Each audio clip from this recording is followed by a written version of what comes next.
God's Son is indeed in need of comfort, for he knows not what he does, believing his will is not his own.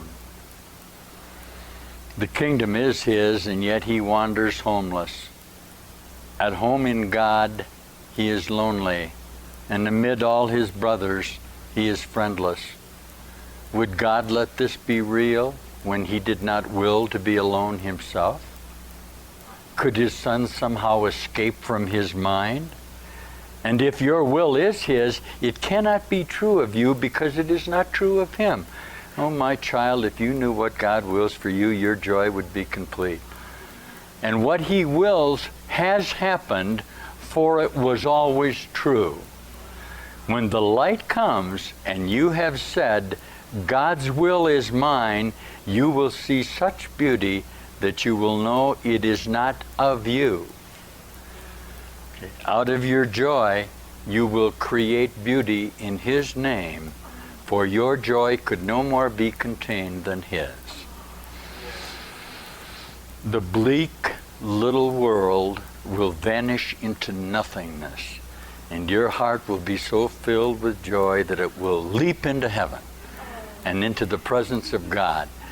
I have not been able to tell you what this will be like until now because your heart wasn't ready. I changed that a little bit. I have the privilege of telling you that you're ready, okay? I'll tell you how it reads. I cannot tell you what this will be like, for your heart is not ready. All right. Well, I have to tell you that your heart is ready for this. Why? Some of you are springing. And if you get one in a batch that springs, everybody else springs. Can you hear that? You guys are all in total association with each other. You think it's a great big place, but it's really not. It's all contained in one little spot. So if one of you springs, everybody springs. Right? It's a contagion of reassociation of light. So it's happened, all right. Okay. So I can tell you what it will be like because you're experiencing it and your heart is ready. And I will tell you, and I remind you often, that what God has willed for himself, he has to will for you, and what he wills for you is yours. Because he wills for himself is what you are, because you are God creating. Lovely. Now, the way's not hard, but it has been very different for you, and may still be a little different. Okay? Why? Yours has been the way of pain, which God doesn't know anything about. That way is very hard indeed, and it's very lonely. And fear and grief are your guests, and they go with you and abide with you on the way. That's not to say you're not going to get it that way. It didn't say that. It said that you have chosen that way to go by your own definition of yourself. Do you notice that? Everybody has to get this, because any way they have is their way until they change their mind about how they want to do it. Then it'll change. Okay. That way has been hard indeed for you and very lonely, and fear and grief are your guests, and they go with you, and they abide with you on the way. But the dark journey is not the way of God's Son. Walk in light and do not see the dark companions, for they are not fit companions for the Son of God. These are the body constructs that you have made around you. That sickness thing that you've constructed outside yourself in this illusion is not a fit companion for you. You change your mind so that his mind can change with you about your dedication to this. You construct in your mind the companions that you want to be with. And you'll either share sickness and death and the long dark path, or you'll share the direct path and find the truth. Isn't that lovely? Walk in light and do not see the dark companions, for they are not fit companions for the Son of God, who was created of light and in light. The great light always surrounds you and shines out from you. Always surrounds you and now is shining out from you. This is the experience of light that you guys are undergoing. This is the awakening from the shadows of your perceptual association into a very real, intense light. Listen to me. When I talk of light, I'm not just talking of the spectrum of light that indicates brightness and darkness. I'm talking of light as consciousness energy. I'm talking of the whole spectrum association of light, from ultraviolet all the way up through radar and radio associations. They are all part of this demonstration of energy of you.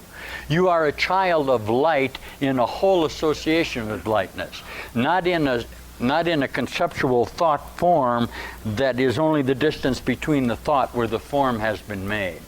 And that's the difference in the light. The great light always surrounds you and shines out from you. How can you see the dark companions in a light such as this? If you see them, it is only because you are denying the light. You've set them up to keep you from seeing through them, haven't you? You've projected that image of that body out from you, and you hold it in an association with your own mind. What you guys are undergoing in this new awakening is you're beginning to look right through each other. This is the teaching. You don't have a perceptual evaluation of it objectively. What happens to it? It turns to great ray light. Your mind actually reassociates it in the brightness of your own new full mind, right? Okay. How can you see the dark companions in a light such as this? If you see them, it is only because you're denying the light. But deny them instead, for the light is here and the way is clear. God hides nothing from His Son, even though His Son would hide Himself.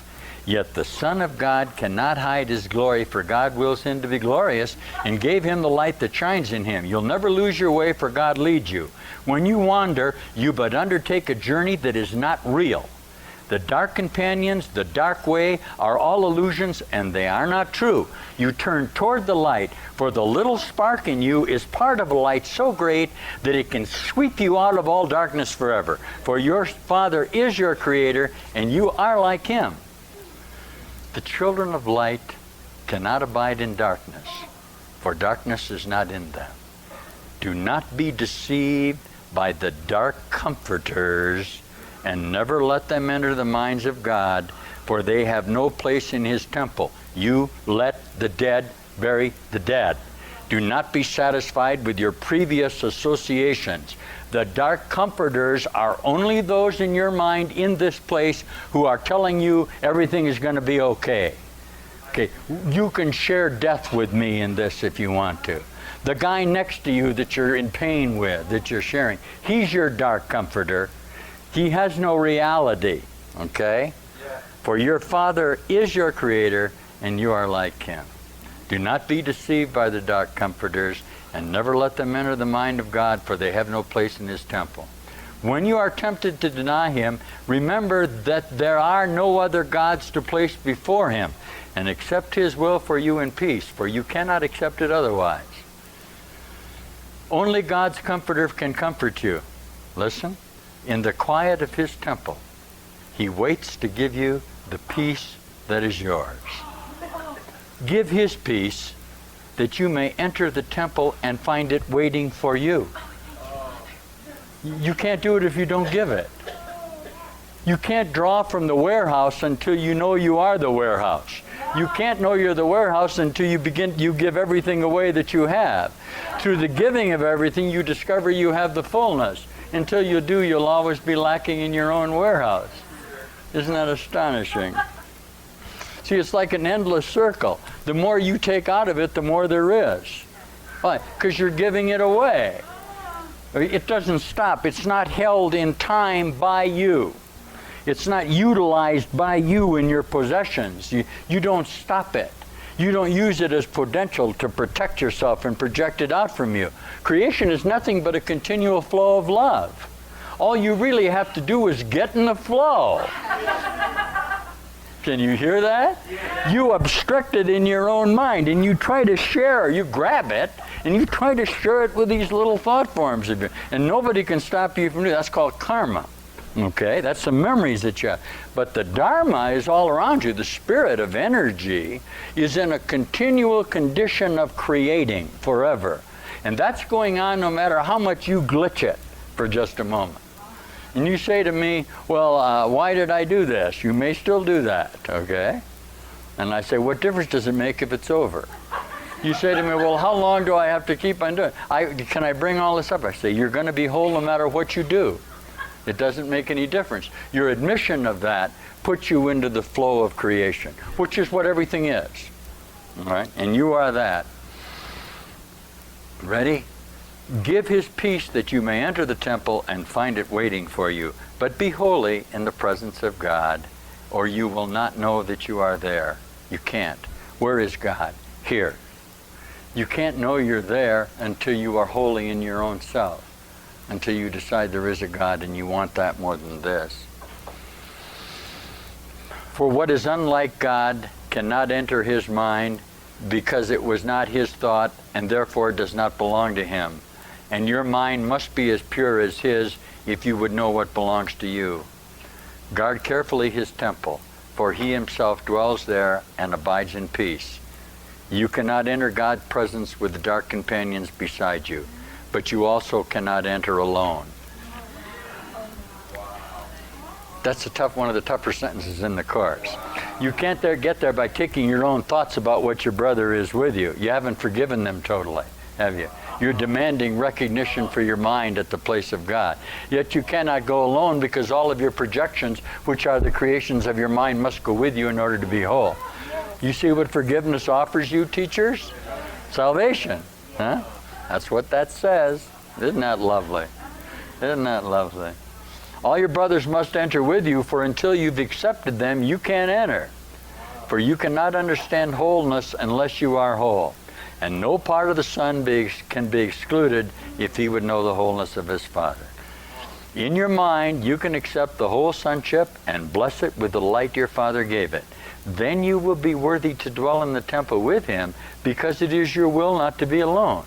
God blessed his Son forever. If you will bless him in time, you will be in eternity. If you will bless him in time, you will be in eternity. Not you'll find eternity, you'll be there. One whole blessing given totally is heaven. All you ever really had to do here was just one time be totally grateful. Just totally dependent. Just one time you had to base your reality on the fact that there's a whole God who created you perfectly. When you listen to these new brothers saying thank you, understand that they understand that their reality is based on their gratitude. Their reality is based on their total dependence on God. Their freedom of mind is based on their dependence on God, not on themselves, which can only bind them to their own associations with themselves. Do you see? You bind yourself by your determination to be guilty in your own associations. Don't do it anymore. Never forget, I'm not going to keep on going. This is lovely. Then comes the dynamics of the ego. Ready? I start to do what's going to be in the next page. Yours is the independence of creation, not of autonomy. Your whole creative function lies in your complete dependence on God, whose function he shares with you. By his willingness to share it, he becomes as dependent on you as you are in him. And what a lovely sentence.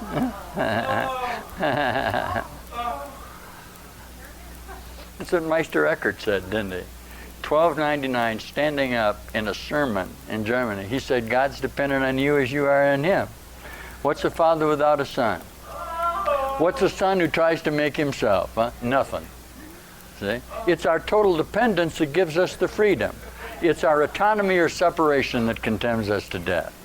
As you caught me reading the course. I'll read a couple more things.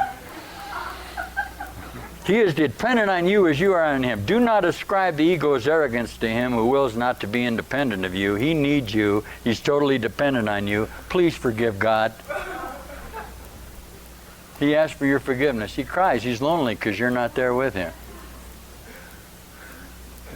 I thought you told me he doesn't know about this.